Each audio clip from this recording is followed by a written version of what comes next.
बिस्मिल्लाहिर्रहमानिर्रहीम। कराची के जो नज़रिया मुफरद अज़ा के अतिब्बा इकराम है, बहुत सारों ने मुझसे रब्ता किया। उन्होंने कहा कि जो नज़रिया के फंडामेंटल प्रिंसिपल्स हैं, बुनियादी कवानीन हैं, तो मेहरबानी फरमा के कुछ उस पर भी बात किया करें। सवाल तो वैसे बहुत हैं, लेकिन वन बाय वन इंशाल्लाह जवाब दे दिया जाएगा। एक जो हमारे हकीम साहब हैं, उन्होंने पूछा कि मैं तशख़ीस तो कर लेता हूँ, लेकिन मुझे दुआ तजवीज़ नहीं करनी आती कि मैं शदीद करूँ, मैं वहाँ पे मलयन का इंतखाब करूँ, मुसल करूँ, अक्सीर करूँ या तरिया करूँ।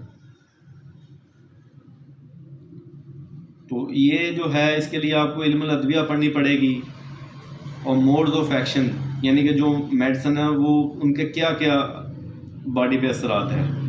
लेकिन बात सिर्फ इल्मुल अदविया पढ़ने पे ख़त्म नहीं होनी।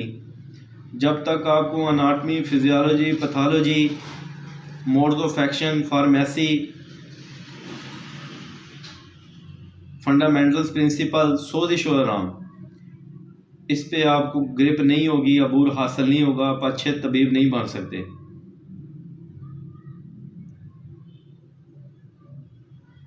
जैसे अमराज़ और अलामात जो है वो मुख्तलिफ सूरतों में होती है।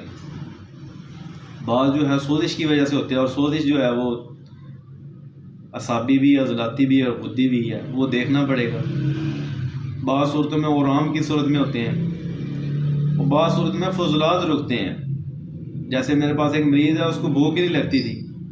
अगर वहाँ पे सिर्फ बगैर सोचे समझे हाज़म इस्तेमाल कर दिया जाता तो वो कोई इसका एक तशख़ीसी इलाज नहीं होना था।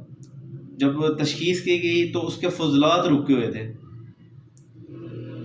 तो उसके फजलात का मुकम्मल जब इखराज करवाया गया तो भूख लगना बेहतर होगी।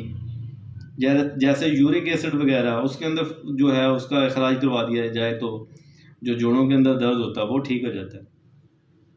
सर के अंदर अगर बलगम रेशा जमा हो, सर दर्द होता है, वहाँ पे फजलात का इखराज करवाना पड़ता है। इसके अलावा जैसे कांटा अगर पाँव में लग जाए तो बुखार हो जाता है, दर्द होती है, वहाँ पे बुखार और दर्द का इलाज करना कोई अक्लमंदी नहीं है। कांटा निकाल दिया जाए, बुखार भी जाता रहेगा और दर्द भी जाता रहेगा। असल सबब को दूर करना जो है असूली इलाज है। वैसे मैं आपको जो है उसका जो मेन बातें हैं वो मैं आपको बता देता हूँ कि जब भी आप ये तशख़ीस कर लेते हैं कि किस तहरीक के अंदर आपका ये अमराज़ व अलामात है, मिसाल के तौर पे आपने उज़लाती असाबी तशख़ीस की है, तो एक छोड़ के अगली में इलाज करें। उज़लाती गुद्दी को छोड़ दे, गुद्दी उज़लाती में करें, और उसके बाद गुद्दी असाबी में उसको एंड कर दें, यानी कि उस मर्ज़ का। इसी तरह अगर आप उज़लाती गुद्दी तशख़ीस करते हैं तो उसका इलाज गुद्दी असाबी गुद्दी में करें, दोनों में।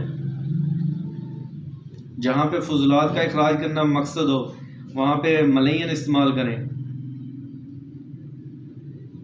अगर तो सुद्दा वगैरह है, रास्ते में रुकावट है, सोजिश है, तो मलयन जो है वो आप उसका तजवीज़ करें। अगर मलयन के साथ भी इखराज ना बेहतर हो तो साथ में मुसल का इस्तेमाल भी करें। अक्सर जो है क्रोनिक मर्ज़ के अंदर इस्तेमाल करवाई जाती है, और जो क्योंकि गुद्दी असाबी अक्सर है उसमें हड़ताल है, जो सोजिशों पे बेहतरीन काम करता है। जहाँ पे सोजिश हो वहाँ पे इस्तेमाल किया जाता है। और त्रियाग जो है उसकी जो सिफ्त है, जहर के बदले जहर, मादा के बदले मादा, कैफियत के बदले कैफियत। जब ऐसी सूरत आ जाए जैसे हैज़ा वगैरह, तो ऐसी सूरत के अंदर आपको त्रियाग इस्तेमाल करवाना पड़ेगा। मकवियात का असूल है कि जब मरीज़ मरज़ से शफा याब हो जाए, सेहत की हालत में जाना शुरू हो जाए, तब जाके मकवियात का इस्तेमाल करें, ताकि उसकी जो मैदा है वो उसको एक्सेप्ट करे और उसको फ़ायदा भी हो उसका। मर्ज़ की हालत में मुकव्वियात इस्तेमाल नहीं करवानी चाहिए, उसका फ़ायदा के बजाय नुकसान होता है।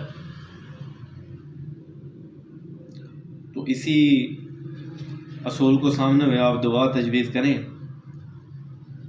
आपको पता होना चाहिए कि मसला है क्या और इसका हल क्या है।